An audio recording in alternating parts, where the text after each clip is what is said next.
চ্যানেলে নতুন হয়ে থাকলে চ্যানেলটা অবশ্যই সাবস্ক্রাইব করে দিও আর পাশে থাকা বেল আইকনটা প্রেস করে দিও যাতে আমার ভিডিও সবার আগে তোমার কাছে পৌঁছে যায়। তো আজকে আমি চলে এসেছি একদম সম্পূর্ণ নিরামিষ চানা পনিরের রেসিপি নিয়ে। তো চলো দেখে নেওয়া যাক এর জন্য কি করতে হবে। প্রথমে নিয়ে নিচ্ছি এখানে কাবলি ছোলা। কাবলি ছোলাগুলোকে খুব ভালোভাবে ধুয়ে নিয়েছি। এরপর এটাকে দেবো সেদ্ধ করতে। তো তার জন্য নিয়ে নিয়েছি একটা প্রেশার কুকার। প্রেশার কুকারে সমস্ত এই কাবলি ছোলাগুলোকে দিয়ে দেবো। আর সেদ্ধ করার সময় একটু নুন আর অনেকটা পরিমাণে জল দিয়ে দেব। অনেকটা পরিমাণে জল দিতে হবে যাতে সমস্ত কাবলি ছোলাগুলো একদম ডুবে ডুবে থাকে। তো এইভাবে এটাকে সেদ্ধ করে নেব। আর কী কী লাগছে চলো দেখে নিই। নিয়ে নিয়েছি পনির কেটে নিয়েছি, আর নিয়ে নিয়েছি এখানে কাজু বাদাম, নিয়েছি কাঁচা লঙ্কা 3টে আর 2টো টমেটো, আর নিয়ে নিয়েছি এখানে পোস্ত, আর নিয়ে নিয়েছি একসাথে আদা জিরে আর লঙ্কা বাটা। এরপর একটা পেস্ট তৈরি করব। এখানে পেস্টটা তৈরি করেছি কাজু বাদাম পোস্ত আর যে কাঁচা লঙ্কাটা দেখেছিলাম সেটার পেস্ট তৈরি করে নিয়েছি। আর এদিকে নিয়ে নিয়েছি 2টো টমেটম দেখিয়েছিলাম সেই 2টো টমেটমের পেস্ট। আর এদিকে দেখো কাবলি ছোলাগুলো একদম সেদ্ধ হয়ে গেছে, দেখিয়ে দিই তোমাদের। একদম ভালোভাবে সেদ্ধ হয়ে গেছে ছোলাগুলো। এরপর নিয়ে নিয়েছি একটা কড়াইয়ে দিয়ে দেবো বেশ কিছুটা পরিমাণে সাদা তেল। এই তেলটা গরম হলে একটু দিয়ে দেবো যে হলুদ, আর দিয়ে দেবো একটু নুন। এই তেলে পনিরগুলোকে ভাজবো। এই হলুদ আর নুনটা দেওয়ার ফলে পনির ভাজার সময় পনিরগুলো আর কড়াইয়ের গায়ে লেগে যাবে না। তো সমস্ত পনিরগুলোকে ভেজে নেব খুব ভালোভাবে।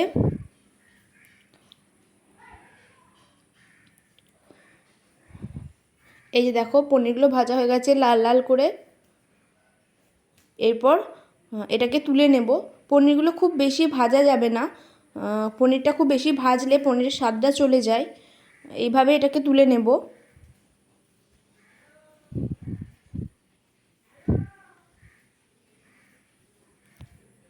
তো তুলে নেওয়ার পর কড়াইটা নিয়ে নিলাম। কড়াইয়ে নিয়ে নিয়েছি সর্ষের তেল অল্প একটু।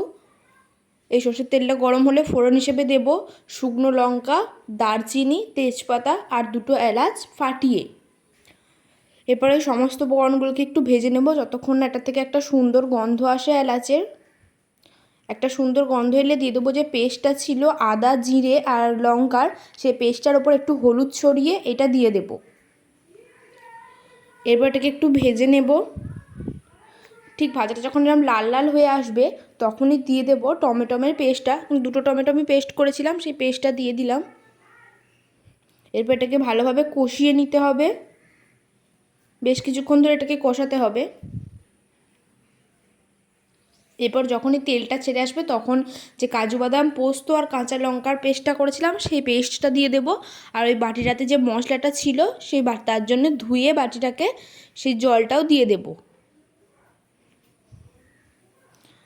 এরপর এটাকে খুব ভালোভাবে মিশিয়ে যেতে হবে।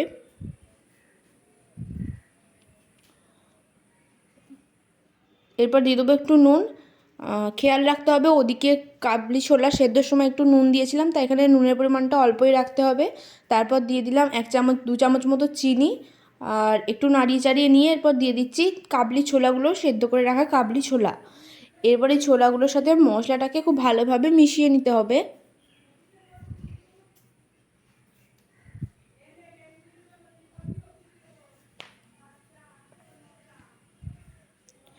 এরপর এটা যখন একটু ফুটে আসবে তখন দিয়ে দেবো জল পরিমাণ মতো। এখানে তোমরা এবার যেমন গ্রেভি চাও সেই অনুযায়ী দিও। আমিও আমার গ্রেভি যেমন চাই সেই অনুযায়ী এখানে জল দিয়েছি।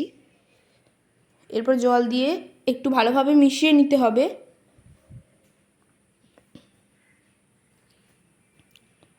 এরপর এটা যখন ঠিক একটু ফুটে আসবে সেই সময় যে ভেজে রেখেছিলাম পনিরগুলো সেই পনিরগুলো দিয়ে দেবো ওপর থেকে। আর এই পনিরগুলো দেওয়ার পর আর বেশি নাড়াবো না। এইভাবেই কিছুক্ষণ মোটামুটি 2 থেকে 3 মিনিট রেখে দিয়ে গ্যাসটা নিভিয়ে দিলেই তৈরি হয়ে যাবে আমাদের নিরামিষ চানা পনির। কেমন লাগলো অবশ্যই জানিও। ভিডিওটা ভালো লাগলে একটা লাইক করে দিও।